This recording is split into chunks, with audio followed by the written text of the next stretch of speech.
The Grand Sovereign of the Vexthal Coalition stared at the holographic display, mandibles twitching with agitation. The red dot, representing Earth, pulsed ominously in the center, surrounded by a vast exclusion zone that covered nearly an eighth of the galactic arm. "It has been 50 cycles since the Fourth Fleet disappeared," Admiral K. Lack said, his exoskeleton clicking nervously. "We must know what happened." The Sovereign's compound eyes reflected the holographic light. 17,000 warships. Our most advanced technology. Our finest warriors. All gone. The counselors surrounding the war table shifted uncomfortably. The invasion of Earth had been the Coalition's greatest military undertaking and its greatest mystery. The Fourth Fleet had entered Earth's solar system, broadcasting victory messages, then simply vanished.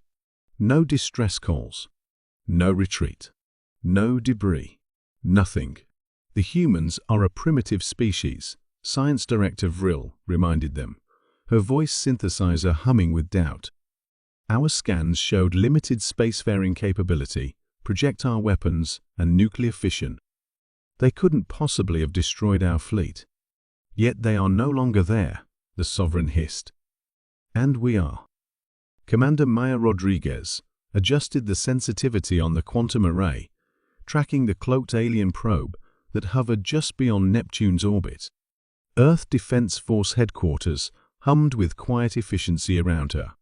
"They're back," she said simply. General Okafor nodded, unsurprised. "Reconnaissance only?" "Yes, sir." "Just as predicted. Small vessel, minimal weapons. They're being cautious this time." The general smiled grimly. "Wouldn't you be?" "Computer, activate protocol whisper." Across the solar system, hidden quantum relays activated, transmitting a signal directly to the alien probe, bypassing its shields as if they didn't exist. The message was simple, a visual record showing exactly what had happened to the alien invasion force 50 years earlier. Aboard the stealth vessel Silent Observer, Captain Zexval watched in horror as the transmitted images played across his view screen. The footage showed the mighty Fourth Fleet entering Earth orbit, weapons charged, invasion forces ready. Then it showed what happened next. The humans hadn't fought with primitive weapons. They hadn't fought at all. Instead, a wave of something energy, yet not energy, had washed over the Coalition ships. And where it passed, matter changed. Zexval watched as Coalition warships simply fell apart, molecular bonds severing simultaneously.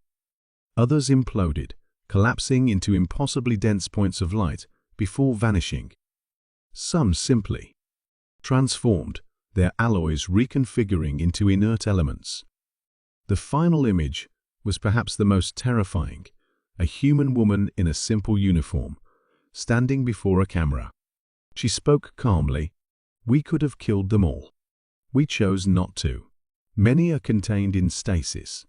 Others were redirected to an uninhabited dimension. We keep no prisoners. We harbor no ill will. But know this, Earth is not a target. Earth is not a prize. Earth is not yours to take. We have existed in peace for millennia. We will continue to do so. Do not return." The transmission ended. Zexval's claws trembled as he entered the command to return to Coalition space at maximum speed. "They're leaving," Maya reported, watching the probe accelerate away from the solar system.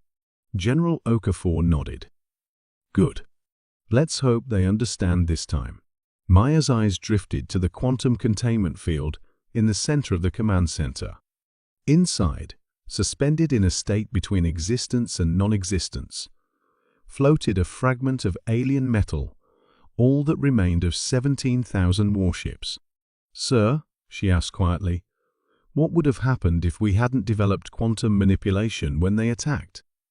If we'd still been using conventional weapons?" The general's expression darkened. "The same thing that always happens when technologically superior forces invade, devastation. But humanity's greatest strength isn't our technology, Commander. Sir, it's that we look harmless until we aren't. He gestured to the quantum field. We spent thousands of years fighting each other, developing weapons, strategies, technologies no other species would dream of. While they explored space, we explored ways to unmake reality itself. Maya nodded. The Coalition's mistake hadn't been attacking Earth. It had been assuming that a species' visible technology reflected its true capabilities. Humans had long ago realized that the best defense wasn't showcasing power, it was appearing harmless while hiding unimaginable strength. Earth maintained its fade of a mostly pre-spacefaring civilization precisely to avoid galactic politics. Do you think they'll return? Maya asked. General Okafor smiled. Would you?